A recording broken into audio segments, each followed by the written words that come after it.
9 साल पहले new start मिला। नासा हेडक्वार्टर्स ने मिशन को रियल मानकर आगे बढ़ने की मंजूरी दी।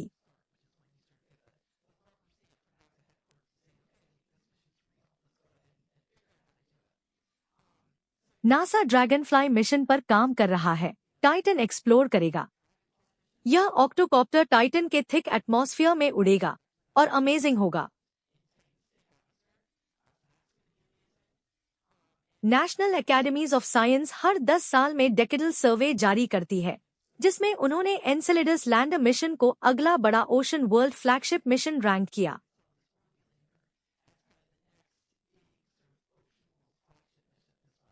हम इन जगहों की एक्सप्लोरेशन के लिए एक्साइटेड हैं। पिछले साल लॉन्च हुआ juice Jupiter IC moons explorer mission है। यह यूरोपा क्लिपर के साथ ही पहुंचेगा। यह यूरोपियन स्पेस एजेंसी का मिशन है, जो जुपिटर के आईसी मून्स, खासकर गैनेमेड का अध्ययन करेगा। नासा ही इन वर्ल्ड्स पर स्पेसक्राफ्ट नहीं भेज रहा।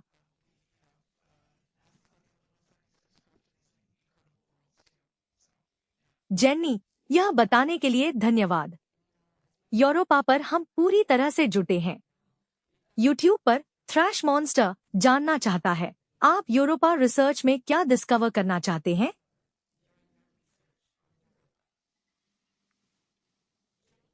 जेन्नी, हम आपसे शुरू करेंगे। यह एक मुश्किल सवाल है।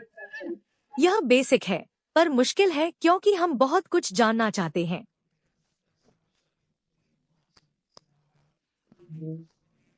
मैं पानी को लेकर एक्साइटेड हूँ। उसकी मात्रा, सॉल्टिनेस, आइस के नीचे यूनिफॉर्मिटी और उसके नेचर को समझना चाहता हूँ।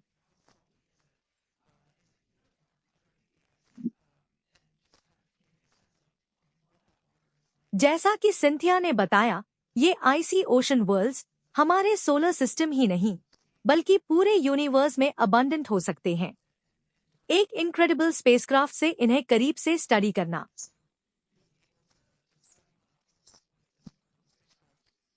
वहां के पानी को और समझना। वहां पृथ्वी से दोगुना पानी हो सकता है।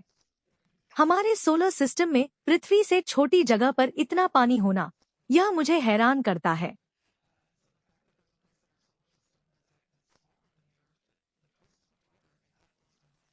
पानी को समझना मुझे एक्साइटेड करता है। और हाँ, मेरे लिए तस्वीरें हैं। मैं सरफेस की हाई रेजोल्यूशन तस्वीरें देखने का इंतजार नहीं कर सकता। सरफेस पर आइस के चंक्स। यह गैलीलियो से पहले देखी किसी भी चीज से 12 गुना बेहतर रेजोल्यूशन होगा।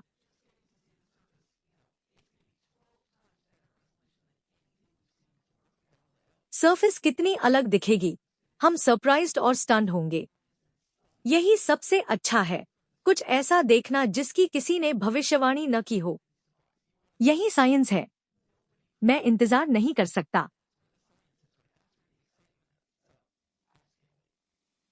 मैग्नेटिक फील्ड के संबंध में आप क्या उम्मीद करते हैं? आप जुपिटर के विशाल मैग्नेटिक फील्ड की बात कर रहे थे। आपके लिए आइडियल रिजल्ट्स क्या होंगे? हमें कैसे पता कि ओशन सरफेस के नीचे है? गैलीलियो स्पेसक्राफ्ट ने मैग्नेटिक फील्ड्स का अध्ययन करके ओशन की खोज की।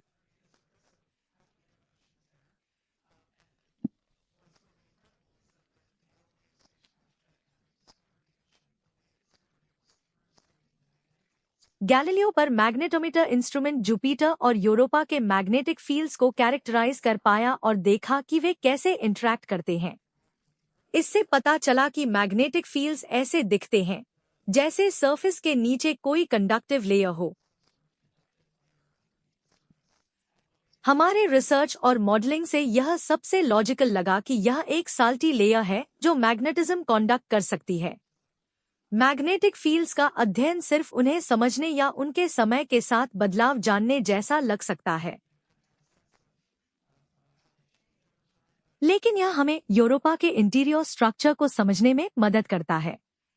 हम जुपिटर और यूरोपा के एनवायरनमेंट में मैग्नेटिज्म का अध्ययन कर यह इन्फ्रेंस कर सकते हैं, जो अविश्वसनीय है। और इससे हम इन्फर कर पाते हैं कि सरफेस के नीचे एक कंडक्टिव लिक्विड लेयर है जो अविश्वसनीय है। यह सब मेरे दिमाग को चकरा देता है। इतनी दूर से हम जो कुछ भी सीख और अध्ययन कर सकते हैं वह वास्तव में अविश्वसनीय है।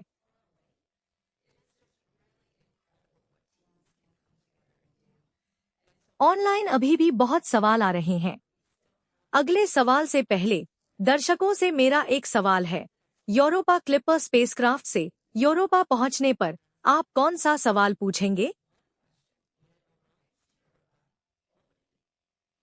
अपना सवाल चैट बॉक्स में डालें। अगले नासा सवाल पर चलते हैं। हमने यूरोपा क्लिपर के यूरोपा पहुंचने पर उसके कामों की बात की।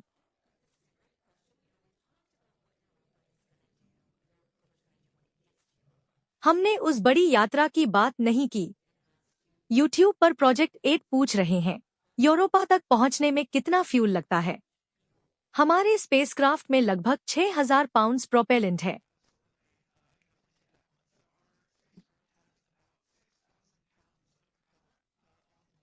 यह स्पेसक्राफ्ट के कुल द्रव्यमान का लगभग आधा है। अगर आप हमारे स्पेसक्राफ्ट की तस्वीर देखें तो उसके अंदर जायंट प्रोपल्शन टैंक्स हैं।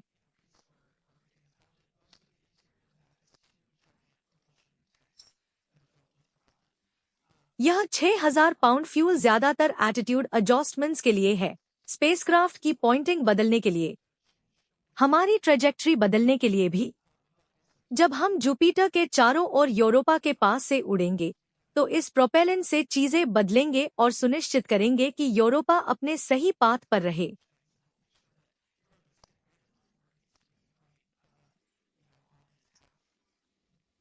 अर्थ से जुपिटर तक की जर्नी की ज्यादातर स्पीड लॉन्च से मिलती है। अर्थ की सतह से लॉन्च पर फैल्कन हेवी रॉकेट हमें बड़ा बूस्ट देता है जिससे हम बहुत तेज होते हैं। यह मैसिव फैल्कन हेवी बहुत स्पीड देगा। फिर मार्स और अर्थ ग्रेविटी असिस्ट से थोड़ी किक मिलेगी।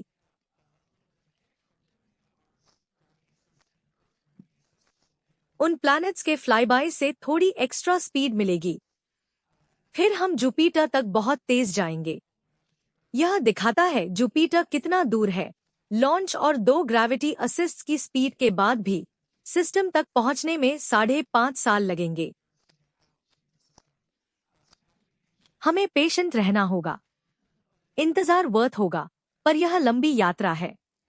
जेनी माइकी का यूट्यूब पर सवाल, कितनी दूर है? इमेजेस को अर्थ तक ट्रांसमिट होने में कितना समय लगेगा?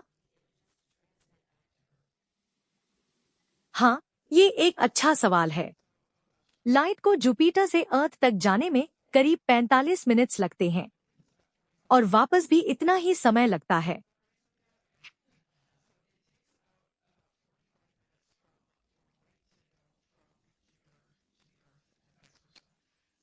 अगर जुपिटर से इमेज भेजें तो उसे यहां पहुंचने में 45 मिनट्स लगेंगे। ग्राउंड पर प्रोसेसिंग के बाद हम सारा डेटा पब्लिक को जल्दी रिलीज करते हैं। लाइट को दोनों प्लैनेट्स के बीच ट्रैवल करने में बहुत समय लगता है, जिससे जुपिटर की दूरी का अंदाजा होता है। हमारा अगला सवाल टाइटन और नेक्स्ट से है। यूरोपा क्लिपर यूरोपा के सबसर्फेस ओशन में केमिकल या बायोलॉजिकल एक्टिविटी कैसे डिटेक्ट करेगा?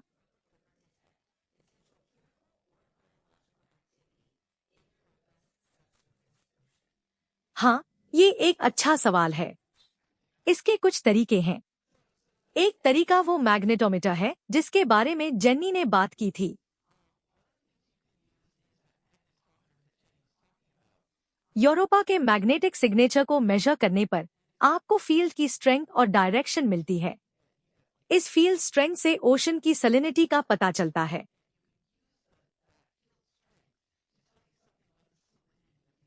सलिनिटी मतलब कितना साल्टी है। हमारे मॉडल से यूरोपा का ओशन साल्टी है, अर्थ के ओशन से थोड़ा कम। मैग्नेटिक फील्ड मेजरमेंट से हमें अधिक जानकारी मिलेगी। एक और कूल मेजर है हमारा न्यूरल इंफ्रारेड मैपिंग स्पेक्ट्रोमीटर। यह सरफेस की पिक्चर्स लेता है। रेड, ग्रीन, ब्लू के बजाय यह न्यूरल इंफ्रारेड में मल्टीपल वेवलेंथ्स का उपयोग करता है।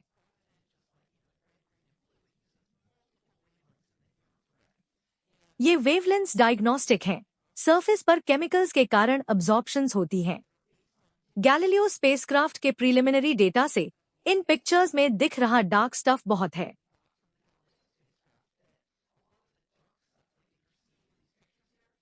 वहां एक डार्क आइसबर्ग जैसा टेरेन है, फिर सरफेस पर डार्क स्ट्रीक्स हैं, जो अब क्रैक्स और रिजेस हैं। ये जियोलॉजिक फीचर्स उन जगहों से जुड़े हैं जहां नॉन आइस मटेरियल ज्यादा दिखता है। सरफेस पर, जैसे इस तस्वीर में ब्लू दिखने वाला हिस्सा, ज्यादातर प्योर वाटर आइस है। पर रेडिश ब्राउनिश चीजें वो जगह हैं जहां सरफेस पर नॉन आइस मटेरियल्स की ज्यादा कॉन्सेंट्रेशन है। गैलीलियो के 25 साल पुराने ऑब्जर्वेशन से हम सोचते हैं कि ये हाईली हाइड्रेटेड चीजें हैं, जैसे मेंडेजियम सल्फेट या सल्फ्यूरिक एसिड, पर हम पक्के तौर पर नहीं जानते। इस कॉम्पोजिशनल इमेजर के मेजरमेंट्स हमें सरफेस पर केमिकल कंपाउंड्स की ज्यादा डिटेल्ड जानकारी देंगे। हम सोचते हैं कि क्योंकि ये क्रैक्स और डिसरप्टेड एरियाज जैसे जियोलॉजिक फीचर्स से जुड़े हैं, तो ये वो जगहें हैं जहां ओशन से मटेरियल आइस लेयर के जरिए सरफेस पर आया है।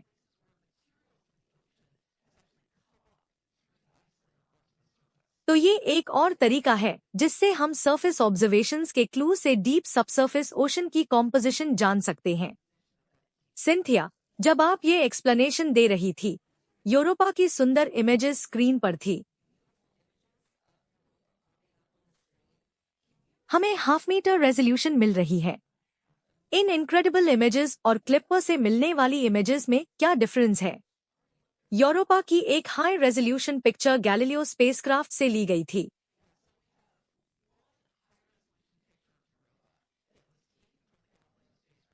हाईएस्ट रेजोल्यूशन पिक्चर 6 मीटर प्रति पिक्सल की थी, पर उस रेजोल्यूशन की सिर्फ एक ही पिक्चर है, सरफेस पर एक छोटे स्टैम्प जैसी।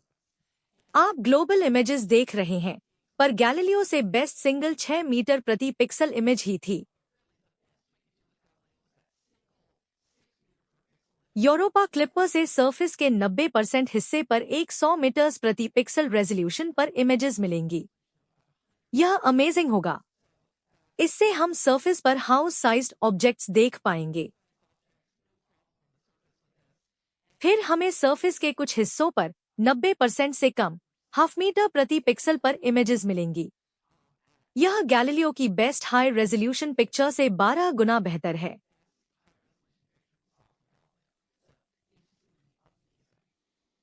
यह अमेजिंग है कि ये रियल स्पेसक्राफ्ट की रियल फोटोज हैं। वॉयेजर की पिक्चर को गैलीलियो से कंपेयर करें तो उसमें एक डार्क रीजन दिखती है।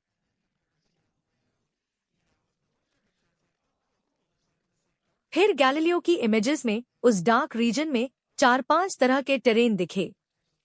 पहले सब एक जैसा लगता था। हायर रेजोल्यूशन इमेजेस से हमारी अंडरस्टैंडिंग बदल जाती है। यूरोपा क्लिप पर इससे भी बेहतर इमेजेस देगा।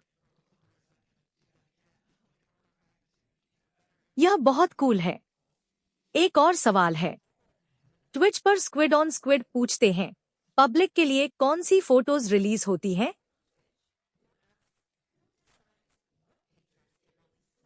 और इसके क्राइटेरिया क्या हैं? यह एक ट्रिकी सवाल है जिसका आसान जवाब है, सब कुछ पब्लिक को मिलता है। यह नासा फंडेड स्पेसक्राफ्ट है। यह आपके टैक्स डॉलर्स से फंड हुआ है। यूरोपा क्लिपर को फंड करने के लिए धन्यवाद। बदले में हम आपको तस्वीरें देंगे। इनिशियल प्रोसेसिंग के बाद ली गई सभी तस्वीरें। हम सभी तस्वीरें फोटो आर्काइव पर पोस्ट करेंगे, कैसिनी और मार्स मिशंस की तरह। लेने के तुरंत बाद एक स्ट्रीम होगा। आप हर दिन नई इमेजेस देख सकते हैं। फिर हम रॉ इमेजेस पब्लिश करेंगे। ये स्पेसक्राफ्ट से आती हैं।